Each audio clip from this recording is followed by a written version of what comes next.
Assalamualaikum warahmatullahi ta'ala wabarakatuh. Bismillahirrahmanirrahim. Alhamdulillahi rabbil alamin. Wassalatu wassalamu ala asyrafil anbiya wal mursalin wa ala alihi wa sahbihi ajma'in. Rabbi syrah li sadri wa yassir li amri wahlul 'uqdatam min lisani yafqahu qawli. Subhanaka la ilma lana illa ma 'allamtana innaka antal alimul hakim. La haula wa la quwwata illa billahil aliyyil azim. Amma ba'. Ilahi anta maqsudi wa ridhaka matlubi. Alhamdulillah. Apa kabar Anda semua? Apa kabar tuan-tuan, puan-puan, abang-abang, kakak-kakak, saudara-saudari, adik-adik yang dikasih sekalian? Alhamdulillah, syukur kita kepada Allah SWT dengan setinggi-tinggi kesyukuran kerana pada kali ini, pada waktu yang mulia ini, Allah masih mengizinkan kita untuk hidup, untuk menikmati udara segar, menikmati macam-macam nikmat yang diberikan kepada kita. Dan dengan itu, dengan izinnya itu juga kita dapat bersama pada kuliah kali ini. Semoga dengan kita selalu mendengar kuliah-kuliah seumpama ini, Allah akan angkat darjat kita daripada seorang yang jahil kepada seorang yang berilmu, daripada seorang yang beramal tanpa ilmu kepada seorang yang beramal dengan ilmu. Kerana ilmu itu adalah cahaya, ilmu itu adalah petunjuk, ya. Ilmu itu adalah petunjuk dalam kita, panduan dalam kita nak mengerjakan ibadah kepada Allah SWT. Terima kasih Allah kerana memberikan banyak nikmat kepada kami. Selawat dan salam ke atas junjungan besar Nabi Muhammad sallallahu alaihi wasallam, Nabi yang kerananya lah kami merasa kita bersama dapat merasa nikmat iman dan Islam. Terima kasih ya Rasulullah. Allahumma salli wa sallim wa barik ala sayyidina Muhammadin al-fatihi lima ughliqa wal khatimi lima sabaqa wan nasiril haqqi bil haqqi wal hadi ila siratikal mustaqim sallallahu alaihi wa ala alihi wa ashabihi haqqa qadrihi wa miqdarihi al-azim. Alhamdulillah, saudara-saudari yang dikasih sekalian, kita sambung lagi kuliah kita. Kali ini kita masih juga dalam membincangkan, bermuzakarah tentang bab solat, ya. Bab solat itu tiang agama. Barang siapa mendirikan sembahyang maka dia mendirikan agamanya. Barang siapa meninggalkan sembahyang maka dia telah meruntuhkan agamanya. Jadi kita masih lagi dalam bab solat. Kuliah-kuliah yang lepas kita dah belajar bersiri tentang rukun solat yang 13 perkara. Kali ini kita akan masuk kepada perkara yang sunat-sunat di dalam solat. Sunat-sunat di dalam solat itu ada dua, terbahagi pada dua. Pecahannya secara umumnya ada dua. Yang pertama dipanggil sunat ab'ad, ya. Yang kedua dipanggil sunat hayat. Jadi kali ini kita belajar dulu tentang apa itu sunat ab'ad. Sunat ab'ad iaitu alif ba ain alif dad, sunat ab'ad. Ab'ad berasal daripada perkataan ba'dun. Ba'd bermaksud sebahagian. Ya. Jadi sunat-sunat abad seolah-olah sebahagian daripada rukun di dalam solat, tetapi ianya sunat. Dia bukan wajib, tapi macam seolah-olah dia macam rukun, tetapi dia sunat saja. Jadi sebab itu dipanggil abad, dia sebahagian daripada solat. Jadi tuntutan melakukan sunat-sunat abad ini sebenarnya dia juga agak berat, ya, dituntut juga, ya. Oleh itu jika kita meninggalkan sunat-sunat abad di dalam sembahyang, maka kita disunatkan melakukan sujud sahwi. Ya, jika tertinggal sunat-sunat abad maka kita disunatkan melakukan sujud sahwi, ya. Oleh itu jika ia ditinggalkan, sunat dilakukan sujud sahwi. Jadi sunat abad itu apa?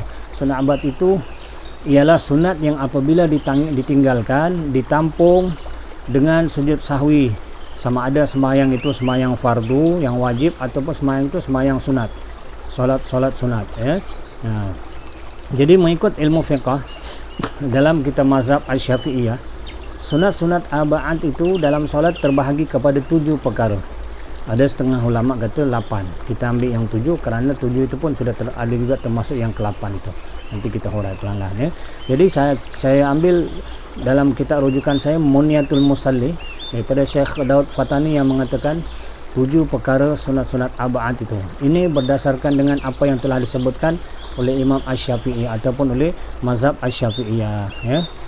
Jadi sunat-sunat abad itu, saudara-saudari yang dikasihi sekalian, ada 7 perkara. Yang pertama, tahiyat awal ataupun disebut juga tasyahud awal, ya. Tahiyat awal ini yakni bacaan dalam tahiyat awal adalah bacaan yang wajib dibaca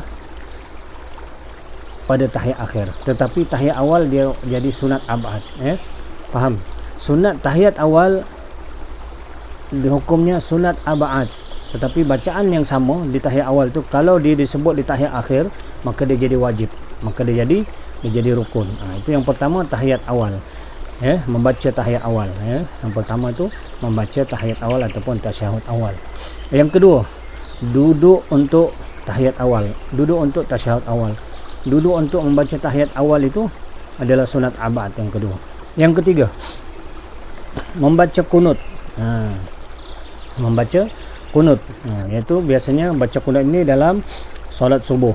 Solat subuh. Jadi ketika baca doa kunut solat subuh itu hukumnya sunat abad, ya. Ataupun kita juga solat baca kunut juga di dalam solat sunat witir. Solat sunat witir ni biasa kita lakukan yang ada kunut ketika dalam bulan Ramadan malam ke-16. Malam ke-16 Ramadan sehingga akhir Ramadan, maka sunat kita membaca kunut di dalam solat tarawih. Dalam solat tarawih, di dalam solat witir. Sunat kita membaca kunut di dalam solat witir 16 malam ke-16 hingga malam akhir Ramadan. Maka itu dikatakan sunat, doa kunut yang dibaca dalam sunat witir itu dia juga termasuk dalam sunat-sunat abad, sunat-sunat abad. Yang keempat, berdiri untuk membaca doa kunut. Biasanya kita i'tidal, kan? Setelah kita rukuk, kita i'tidal. Kemudian kita i'tidal tu adalah rukun yang pendek, seketika saja. Ya, lepas tu kita akan terus turun kepada sujud. Tetapi kerana kita membaca doa kunut, maka berdiri seketika selepas membaca i'tidal itu adalah sunat, hukumnya dia termasuk dalam dikatakan sebagai sunat-sunat abad. Sunat-sunat abad yang keempat. Yang kelima, membaca selawat atas Nabi sallallahu alaihi wasallam selepas daripada tasyahud awal. Dalam kita baca tasyahud awal itu, at-tahiyatul mubarakatus salawatut thayyibatu lillah, assalamu alayka ayyuhan nabiy wa rahmatullahi wa barakatuh, assalamu alayna wa ala ibadillahis salihin. Itu tasyahud awal. Allahumma salli ala sayyidina Muhammad wa ala ali sayyidina Muhammad. Itu sunat dibaca juga. Tasyahud awal, membaca selawat atas Nabi tadi adalah sunat abad juga. Jadi yang kelima, sunat abad yang kelima adalah membaca selawat atas Nabi sallallahu alaihi wasallam daripada membaca tasyahud awal. Maknanya dalam tasyahud awal, selepas kita baca tahiyat awal, tasyahud awal atau tahiyat awal, maka sunat abad juga membaca selawat di dalam tahiyat awal itu. Itu yang kelima. Faham ke faham? Insya-Allah, ya.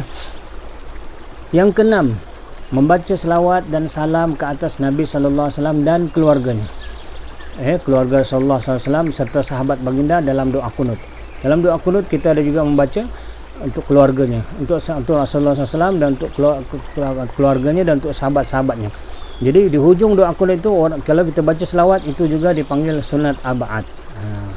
Yang ketujuh, itu yang keenam. Yang ketujuh, membaca selawat ke atas keluarga Nabi Muhammad sallallahu alaihi wasallam di dalam tahiyat akhir. Tahiyat akhir pula membaca selawat ke atas keluarga saja. Keluarga yang kita baca Ali Muhammad, Allahumma salli ala Muhammad wa ala ali itu maksudnya keluarga, wa ala ali Muhammad, ke atas keluarga Muhammad. Itu juga dikatakan sunat abad. Jadi inilah 7 perkara yang dikatakan sunat abad. Andai tertinggal, hendaklah ditampung dengan sujud sahwi, ya. 7 perkara yang disebutkan ini, jika ditinggalkan salah satu di antaranya, maka sunat kita tampung dengan melakukan sujud sahwi. Melakukan sujud sahwi. Sujud sahwi, apa itu sujud sahwi? Sebut-sebut sahwi itu dulu kita lupa. Mana bila sebut sahwi itu mana kita lupa, sujud kerana lupa. Jadi sujud sahwi ialah 2 kali sujud pada akhir sembahyang yang dilakukan setelah selesai membaca selawat dan membaca doa tahiyat dan sebelum memberi salam. Faham? Sujud sahwi ialah 2 kali sujud pada akhir sembahyang dan dilakukan setelah selesai membaca selawat dan doa tahiyat dan sebelum memberi salam. Artinya sebelum kita memberi salam tu, selepas kita membaca tahiyat itu dan selawat tu, maka hendaklah kita bersujud. Sujud sahwi hanya dilakukan 2 kali saja. Walaupun kita meninggalkan ketujuh sunat abad tadi, contoh tadi sunat abad ini ada 7 perkara.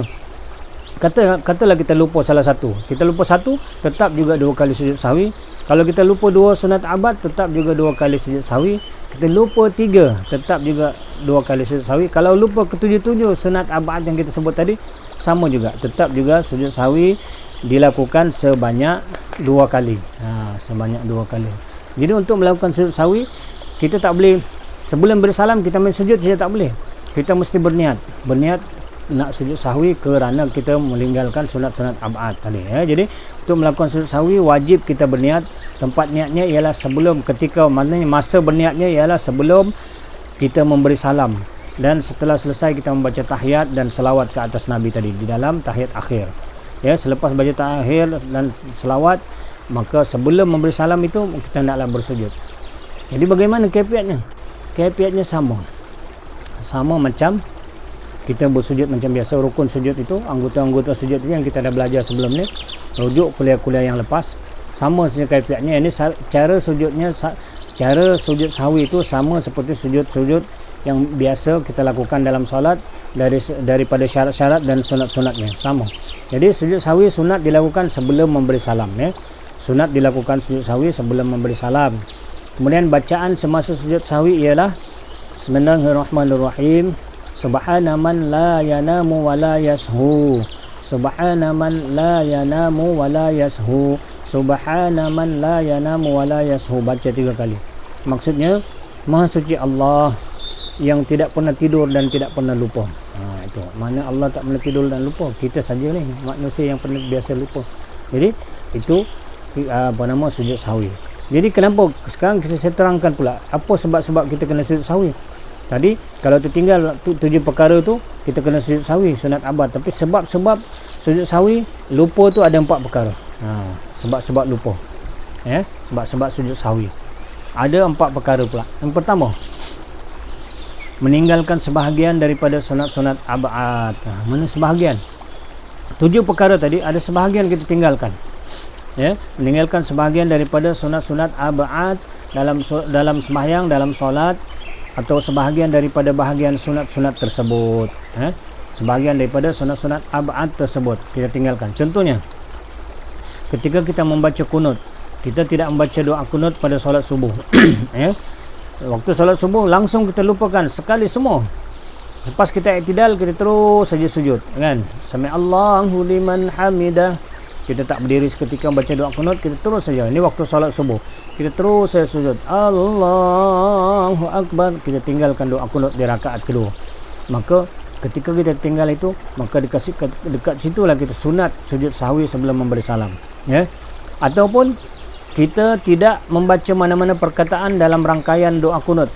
Seperti kita tinggal bacaan Allahumma hdini fi man hadait wa afini fi man afait. Salah satu tu tertinggal wa afini ke, tertinggal wahdini ke, ahdini ke, tertinggal kan. Allahumma hdini fi man hadait wa afini fi man afait wa tawallani fi man tawallait. Tertinggal tawallait ke, satu perkataan cukup tertinggal. Maka sunat juga kita sujud sahwi. Jadi sebab yang pertama kenapa kita sujud sahwi, kerana meninggalkan sebahagian daripada sunat-sunat abad dalam solat atau sebahagian daripada bahagian sunat abad tersebut. Kemudian yang kedua, mengerjakan sesuatu yang apabila dilakukan dengan sengaja boleh membatalkan sembahyang. Seperti mengerjakan sesuatu yang apabila dilakukan dengan sengaja boleh membatalkan sembahyang, tetapi sebenarnya tidak batal jika dilakukan dalam keadaan lupa. Itu sebab yang kedua. Sebab kita sujud sahwi, meninggalkan sesuatu yang apabila dilakukan dengan sengaja, kita buat dengan sengaja, boleh membatalkan sembahyang, tetapi tidak batal jika dilakukan dalam keadaan kita lupa. Contohnya, kita menambah rukun dalam sembahyang. Dalam keadaan biasa, kita sengaja tambah, maka batal sembahyang. Tapi kalau tidak sengaja, maka tidak batal semayang, tetapi kita perlulah sunat sujud. Sunat sujud sahwi sebelum bersalam, ya. Menambahkan rukun dalam solat dengan sengaja, ataupun kita makan sedikit. Kita semayang zuhur, sebelum semayang zuhur kita makan nasi, ada sedikit, maaf cakap, sisa makanan sangkut dekat celah gigi kita. Dalam semayang, sisa makanan tu terkeluar dari celah gigi, kita telan dia, maka kita dianggap macam makan sedikit. Kalau tidak sengaja, terlupa, kita tak tahu yang tu membatalkan semayang, kita lupa, maka tidak batal semayang. Tapi kita perlu sunat kita sujud sahwi sebelum memberi salam. Faham tu. Tapi kalau sengaja, kita tahu makan waktu semayang tu batal, maka batal semayang kita. Tapi ini ceritanya tidak sengaja. Kalau tidak sengaja, maka sunat kita sujud sahwi. Ya. Kemudian bercakap sedikit, tengah semayang nak cakap-cakap pula, tak sengaja, maka sunat sujud sahwi. Ataupun kita memanjangkan rukun yang pendek. Contoh i'tidal, kita bukan nak baca kunut pun, kita berdiri lama ketika itu, selepas rukuk kita i'tidal. Bila berdiri i'tidal tapi kita panjangkan, tapi dalam keadaan kita terlupa. Kalau sengaja, bukan lupa, batal semayang. Tapi kalau terlupa, sunat kita sujud sahwi sebelum memberi salam. Itu. Ya. Jadi rukun yang pendek itu antaranya i'tidal, sujud, duduk antara dua sujud. Kalau kita memanjangkan rukun ini tanpa sengaja, maka sunat kita sujud sahwi. Ulama kata boleh kita sujud sahwi, ya. Kalau maksudnya memanjangkan rukun yang pendek lebih daripada kadar membaca tasbih yang disunatkan pada keduanya. Ya. Contoh, kita disunatkan pada i'tidal dan duduk antara dua sujud. Maafkan saya, duduk antara dua sujud. Sujud rukun yang panjang, ya. Ini i'tidal dan duduk antara dua sujud. Itu saja, dua rukun saja yang pendek. I'tidal dengan duduk antara dua sujud ini, kita hanya boleh duduk situ ataupun boleh i'tidal ketika ada bacaannya saja. Kalau i'tidal, sami Allahu liman hamidah, rabbana walakal hamd, itu saja. Kalau lebih pada itu, kalau tak sengaja, kita kena sujud sahwi. Tapi kalau dengan sengaja, membatalkan sembahyang, ya. Kemudian dulu antara dua sujud pun tidak panjang, dia sekadar kita baca doa dalam sujud, rabbighfirli warhamni wajburni warfa'ni warzuqni wahdini wa'afini wa'fu anni, itu saja.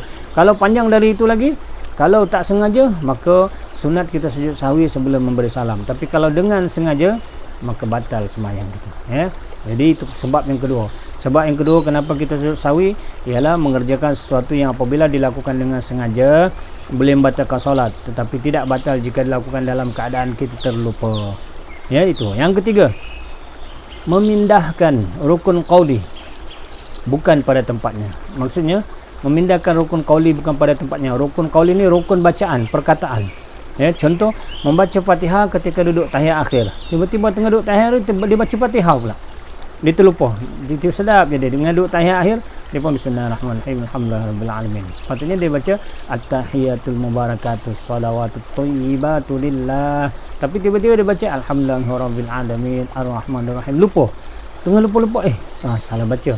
Kita pun ulang semula baca tahiyat. Maka ketika itu sebelum memberi salam, sunat kita mengerjakan sujud sahwi 2 kali. Ya. Artinya memindahkan rukun qauli itu, bacaan, kerana kita lupa, ya. Ataupun memindahkan bacaan Fatihah ketika duduk tahiyat akhir, kan? Sembahyang kita, hukumnya solat kita masih sah. Tetapi jika membaca takbiratul ihram dan salam sengaja bukan pada tempatnya, maka batal sembahyang. Tiba-tiba baca takbiratul ihram.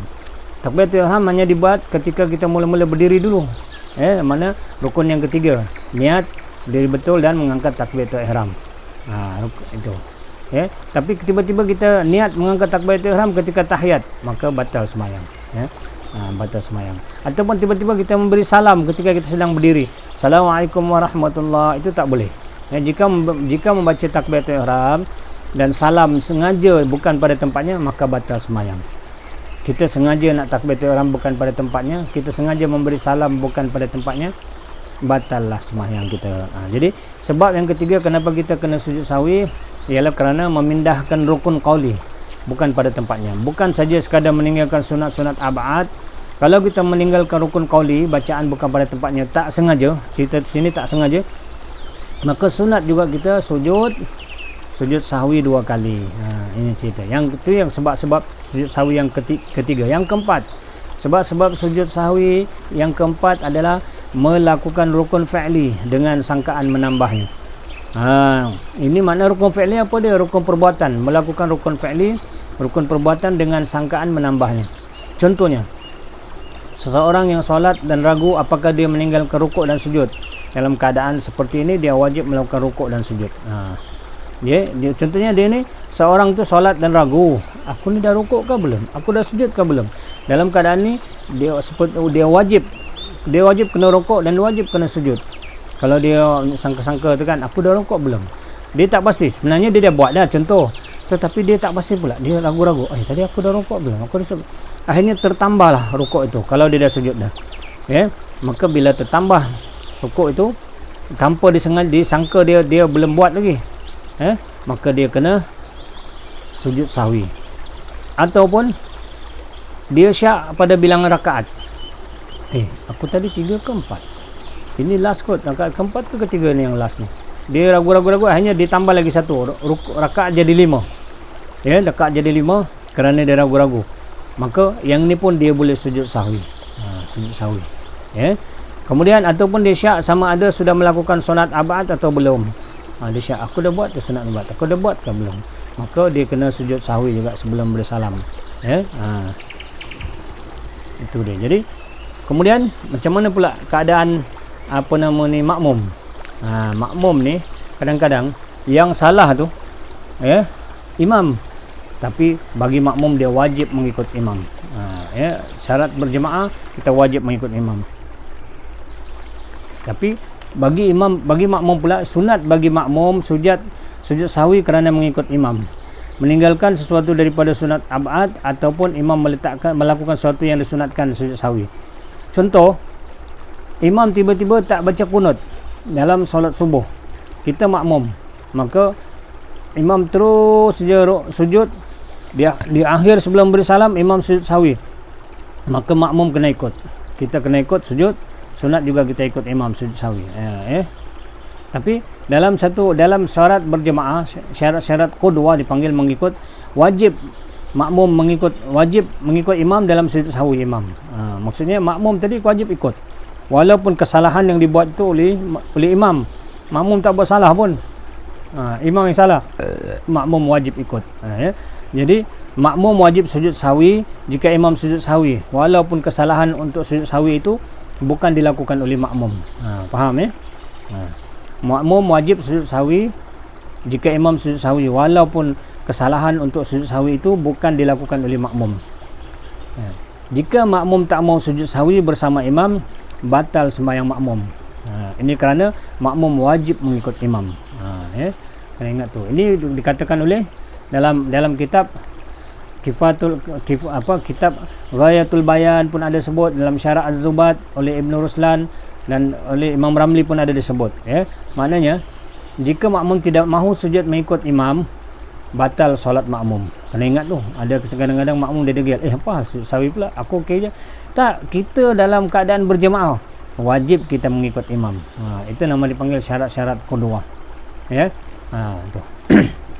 Kemudian kita terus sikit lagi tentang bab sujud sahwi ni. Ada beberapa keadaan jika tertinggal rukun di dalam solat, kita boleh juga sujud sahwi. Jika seseorang tertinggal rukun dalam solatnya, dia hendaklah melakukan 3 perkara. Tertinggal rukun, ini cerita bab rukun. Pertama, jika dia teringat rukun yang tertinggal itu di dalam solat, maka wajib dia melakukannya dengan segera. Kemudian dia meneruskan solatnya. Tengah-tengah sembahyang kita teringat kita tinggalkan rukun. Contohnya, ketika kita sedang rukuk, kita dah rukuk dah, dia teringat bahawa dia belum baca surah Al-Fatihah. Tengah rukuk ni, tadi tak baca surah Fatihah, dia terus baca surah lazimnya. Contoh, yang ketakbir Allahu Akbar, ini dalam keadaan solat yang kena baca sir, yang perlahan. Solat zuhur ke, tak kira lah maghrib pun boleh, solat yang baca jahar. Tiba-tiba dia Allahu Akbar, dia terus baca Bismillahirrahmanirrahim, alam tara kaifa fa'ala rabbuka bi ashabil fil. Contoh, dia terus baca surah, dia lupa baca Fatihah, tetapi ketika rukuk itu dia baru teringat.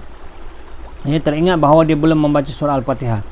Maka wajib, waktu dia rukuk tu dia wajib bangun semula, tegak semula, berdiri tegak semula.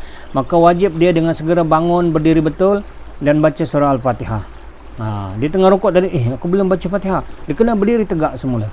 Berdiri tegak semula, baca Fatihah. Bismillahirrahmanirrahim. Alhamdulillahirabbil alamin. Arrahmanirrahim sampai habis. Baru dia baca balik surah. Sunat alam tara kaifa fa'ala rabbuka, contoh kan. Lepas tu baru dia rokok dan macam terus meneruskan sembahyangnya ya. Jadi ketika dia tengah rokok, dia ingat dia belum baca Fatihah, dia boleh bangun segera. Bangun segera, berdiri tegak, baca Fatihah. Kemudian lepas baca Fatihah baru dia meneruskan solatnya macam biasa dengan membaca surah, kemudian rukuk hingga akhir. Itu contoh. Ya, contoh pertama. Mana jika seorang tinggal rukun dalam solatnya, dia hendaklah melakukan 3 perkara. Itu yang pertama tadi. Jika teringat ketika rukuk tak baca Fatihah, Fatihah itu adalah rukun. Siapa yang sembahyang tak baca Fatihah tidak sah sembahyangnya, ya. Kemudian contoh lain. Ketika sujud, tadi rukuk, ini dah sujud dah. Ketika sujud, dia teringat bahawa rukuk telah tertinggal.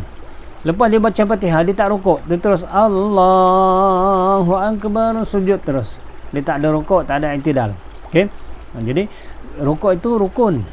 Jadi ketika dia sujud, dia teringat bahawa rukuk telah tertinggal. Maka wajib dia dengan segera berdiri betul, kemudian dia kena rukuk, i'tidal, sujud dan meneruskan sembahyangnya macam biasa. Setelah itu di hujungnya sebelum beri salam, barulah dia sunat dia melakukan sujud sahwi 2 kali sebelum memberi salam. Faham?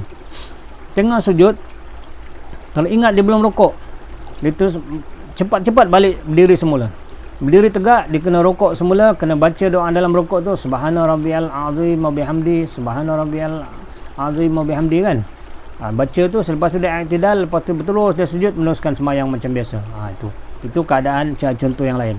Kemudian contoh yang kedua, keadaan kedua, jika kita tertinggal rukun, jika dia teringat rukun yang tertinggal itu di dalam solat ketika dia melakukan rukun yang sama dalam rakaat yang lain, maka apa yang dilakukannya itu adalah sebagai ganti kepada rukun yang tertinggal itu. Jadi apa-apa yang dibuatnya di antara rukun tertinggal dan gantinya itu adalah tidak dikira. Kemudian hendaklah dia meneruskan sembahyang. Faham? Okey, saya ulang lagi. Jika dia teringat rukun yang tertinggal itu di dalam solat ketika dia melakukan rukun yang sama. Contoh, di rakaat pertama, dia lupa baca Fatihah. Ya, dia lupa baca Fatihah, waktu rukuk dia tak ingat, waktu sujud dia tak ingat. Kemudian bila dia rakaat kedua, dia berdiri rakaat kedua, tiba-tiba dia baca Fatihah, rukun kan Fatihah. Baru dia ingat, tadi rakaat pertama tak baca Fatihah lah. Di rukuk, di rakaat kedua baru dia ingat dia tak membaca rukun, membaca surah Al-Fatihah. Maka ketika itu rukun yang rakaat kedua itu, ketika dia membaca Fatihah itu adalah ganti kepada rakaat pertama. Rakaat pertama tadi tidak dikira.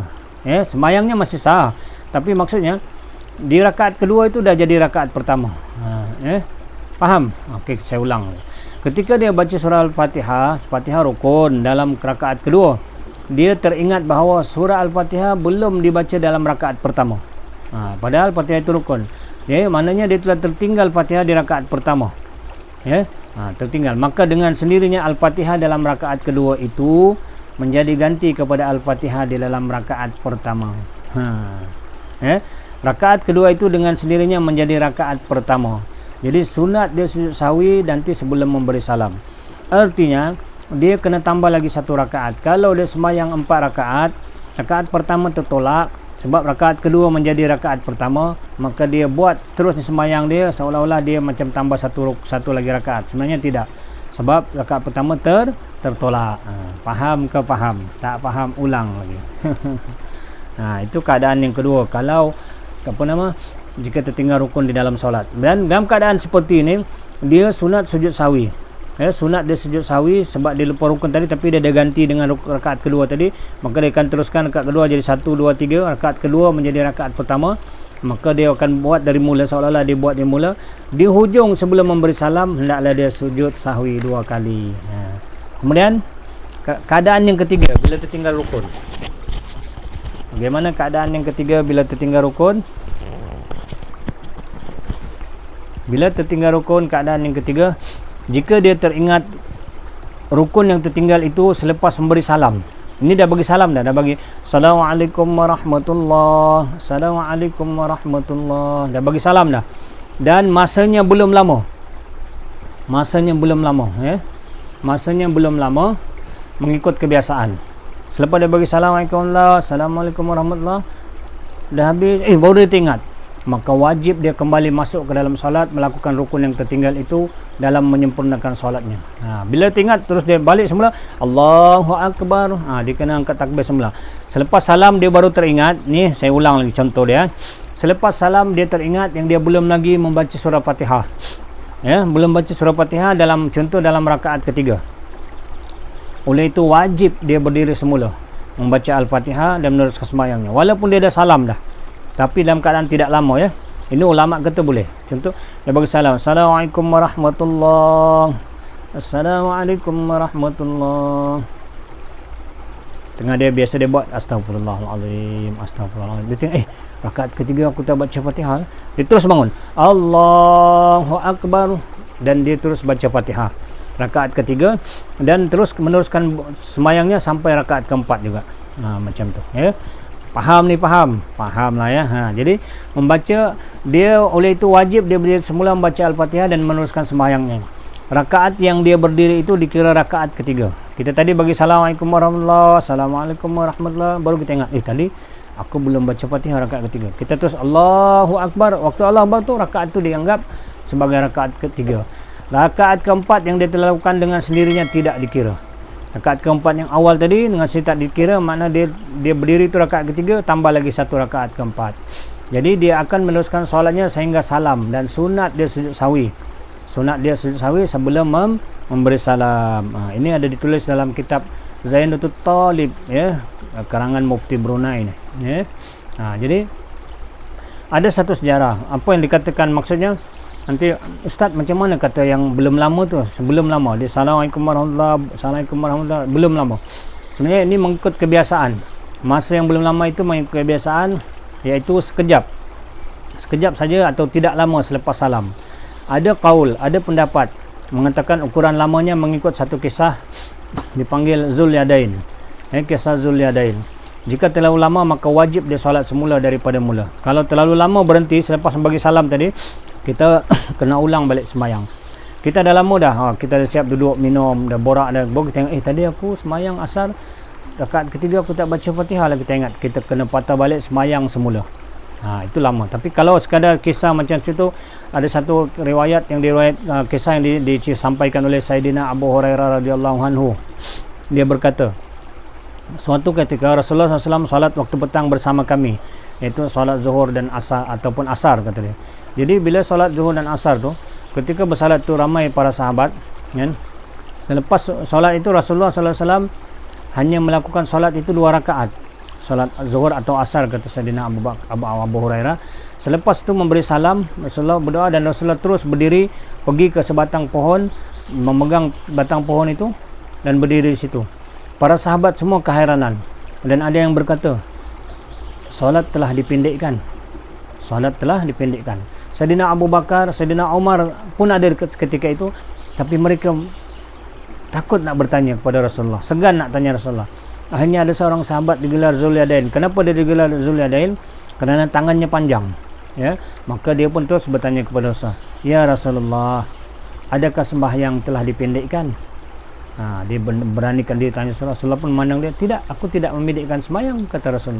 Kemudian Zulyadain berkata, adakah Rasulullah lupa dan sembahyang telah dipendekkan? Tidak, aku tidak lupa dan aku tidak memendekkan sembahyang. Sampai di samping itu Rasulullah SAW memandang sahabat yang lain. Tidak ya Rasulullah, kata Zulyadain, Rasulullah telah memendekkan solat. Adakah Rasulullah lupa? Maka Rasulullah kata, aku tidak lupa. Tapi sambil dia memandang kepada sahabat yang lain, Rasulullah bertanya, betul ke? Maka sahabat yang lain dengan isyarat mengangguk membenarkan kata-kata Zulyadain. Sahabat yang kata, betul ya Rasulullah, dengan isyarat angguk ya. Maka melihat itu Rasulullah terus bergegas kembali ke dalam saf, ke tempat sejadah dia, ke dalam saf dia, dan sahabat pun ikut di belakang. Rasulullah terus angkat takbir, Allahu Akbar.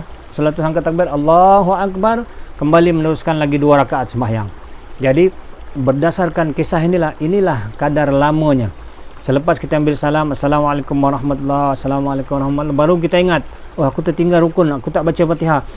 Mengikut kisah inilah, begitulah kadar lamanya. Maksudnya Rasulullah dah berdiri di satu tempat, di sebuah pohon, tangannya memegang pohon. Sahabat datang bertanya dalam sepatah 2 kata. Lepas tu Rasulullah terus kembali ke dalam sahab, dalam atas sejadah dia dan kembali angkat takbir Allahu Akbar. Kalau kadar itu saja lamanya, maka sah sembahyang itu.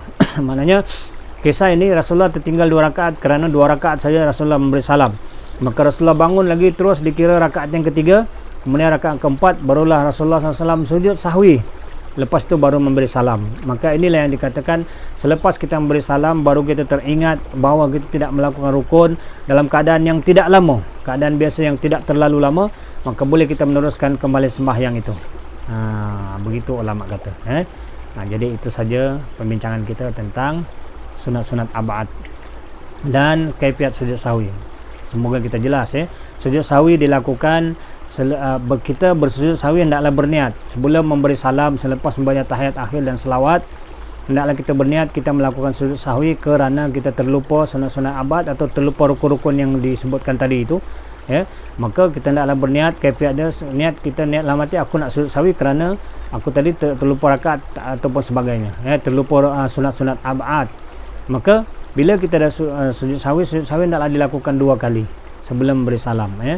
Bacaannya subhana man la yanamu wa la yashu, subhana man la yanamu wa la yashu, subhana man la yanamu wa la yashu. Sujud yang pertama, kemudian kita duduk. Duduk itu ada ulama kata boleh jugalah kita baca Rabbi firli warhamni wajburni warfa'ni warzuqni wahdini wa'afini wa'afani. Lepas tu kita sujud lagi sekali, baca lagi subhana man la yanamu wa la yashu dengan takbir intiqalat lah Allahu Akbar tu. Selepas tu kita duduk tahiyat akhir, barulah kita memberi salam. Assalamualaikum warahmatullahi. Assalamualaikum warahmatullahi. Jadi itu saja, moga-moga kita dapat memahaminya. Moga-moga ada manfaatnya untuk kita bersama. Kalau salah silap itu adalah kelemahan ilmu saya, kelemahan iman saya. Saya mohon ampun maaf banyak-banyak. Kalau ada kebaikannya itu datang daripada Rasulullah SAW, daripada Allah sendiri. Terimalah kebenaran. Moga-moga akan mengurangkan kejahilan kita, akan memimpin kita dalam kita melaksanakan ibadah solat kita ya. Jadi sebelum mengakhiri majlis ni, mari sama-sama kita baca tasbih kifarah dan surah al-asri. Subhanakallahumma wa bihamdika asyhadu an la ilaha illa anta wa nastaghfiruka wa natubu ilaik. Bismillahirrahmanirrahim. Wal asri innal insana lafi khusr illal ladzina amanu wa 'amilus solihati wa tawasaw bil haqqi wa tawasaw bis sabr. Ilahi anta maqsudi wa ridwanka matlubi. Sekian, ampun maaf. Assalamualaikum warahmatullahi taala wabarakatuh.